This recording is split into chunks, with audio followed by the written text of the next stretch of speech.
Hello friends, welcome to the video number 32 for the Visual Basic for Applications in Excel series. And well, in this video we are going to see how to check if a file exists. And well, in case that it exists, we're going to open it, activate that workbook, and well, basically just we're gonna do that and close it. Of course, between the activating the workbook and closing it, you can do any other kind of things that you need.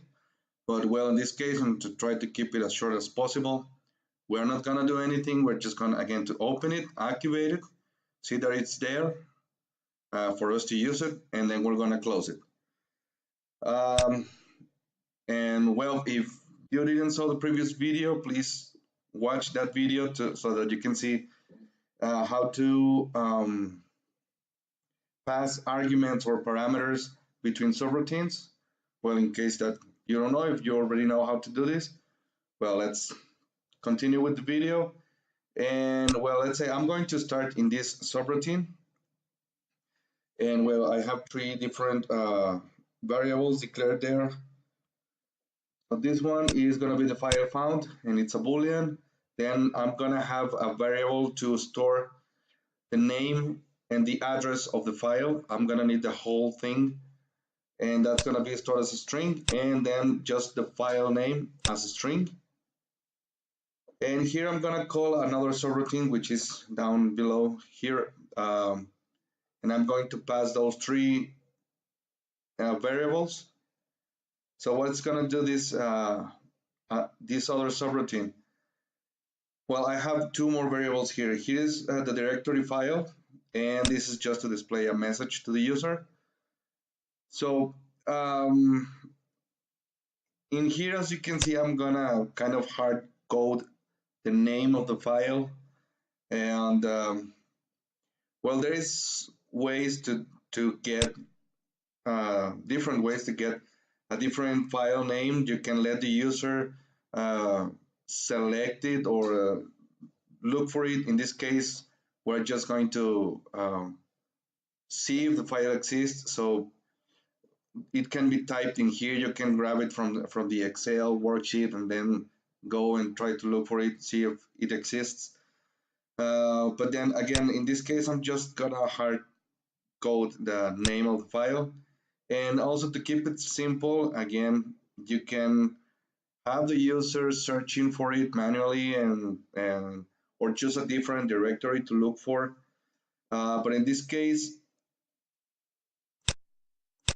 I'm just gonna put the sales report under the same directory where I have my workbook that has this macro running or these subroutines running. So they are both on the same location. That's why I can use this. I can make the directory, the dir file variable. I can make it just this workbook dot path. So that's gonna actually get. I'm gonna mess everything up. Right, it's gonna get all this path. As you can see at the end, I don't have the backslash, so I'm gonna need that to complete or to get the whole directory, including the file name. So that's why I have this workbook.path, and I'm gonna concatenate at the end the backslash.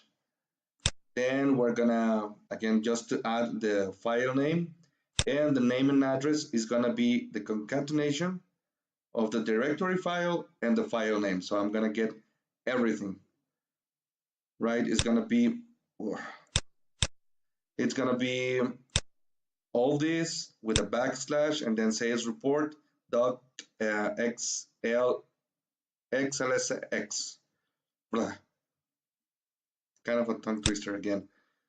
Then we're just going to check with this dir, and then the inside of the parameter for this function, built-in function, what it's gonna do is just going to look for it, and if it exists, it's gonna say, okay, file found is true. In this case, what I'm checking is if it returns to me an empty string, then it means that it wasn't able to find it. The name and address is not there, so we're going to display a message saying, okay, the file does not exist on the specified address, and well, we're gonna set the file found as false. Then as you can see, well, we're gonna end the subroutine here. We're gonna come here again, and we're gonna check, okay, the file was found. If it's false, then we're just gonna exit the subroutine. But if it's true, then what we're gonna do is just gonna open the name and address again, the whole direction or where the file is located together with the file name. Again, we gotta specify everything. So we're gonna open it, then we're gonna activate back again the workbook with the macro, and then this is just a switch between workbooks just to see how to activate one, then go and activate the other one, the one with the file name, the one that we actually are looking to open. And when we get back to it, we want to close it. So again, probably the most common thing that you're going to do is once you have opened it, you are going to have here a whole bunch of lines of code, or you are going to call another subroutine to do some things on that particular workbook. But in this case, again, we're not going to do that. And just keep in mind, it's very important that if you open a file, when you are no longer going to use that, just make sure that you close it. So well, let's just run it, see what happens.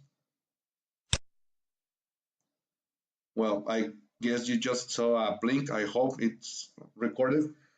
Uh, well, I'm gonna stop it here first. So in this case, we have come this far.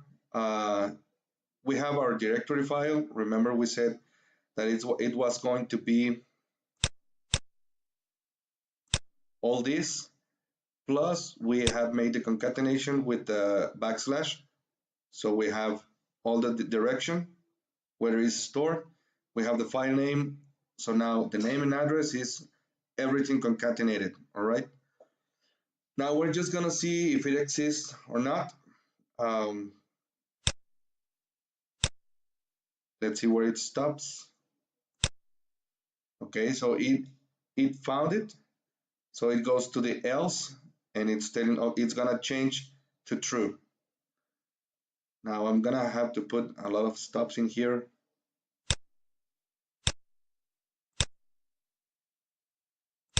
Play again. So now we went to workbooks.open because, well, file found is true. Remember, we made it here true. We go back and say, okay, it's true. So we go to the else. Now workbooks.open, what am I going to open? Okay, the name and address. That's why why we are passing this parameter between subroutines. So I'm opening the workbook. You can see it right here. Actually, it's open right now. Now execute the next line of code. We went back. You can see we're back on the example 32, which is the workbook that contains these subroutines. Then the next one, we are going to execute this line of code. So we're going to activate the sales report. There it is. And then the last one is just the active workbook. We're going to close it. Okay, and it is closed. Now, one more thing. Let's get to the directory. I'm going to remove the last letter, the T. So now let's see what it does. So we have the name and address. You see, again, we are looking for the sales report with a T at the end. So it just goes and tells, okay, file does not, file not found, the file does not exist on the specified the address.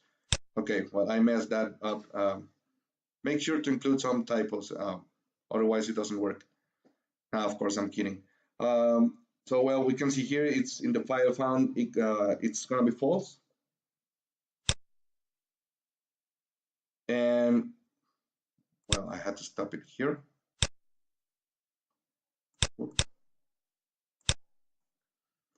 again. So now when we go back to the first subroutine, it says file found. It's false. Well, yeah, it's false. So we're just gonna exit the subroutine. We are not going to do anything. Okay. Well, I hope you get the idea. I hope that I was able to explain things correctly. And what else? What else? I think that's everything for this video. And well, yeah, that's pretty much about it. How you can check if a workbook exists. This is basically the key directory, and you gotta put the name and address. Remember, you gotta have everything put together. Well, of course, if I fix this report, it should work again.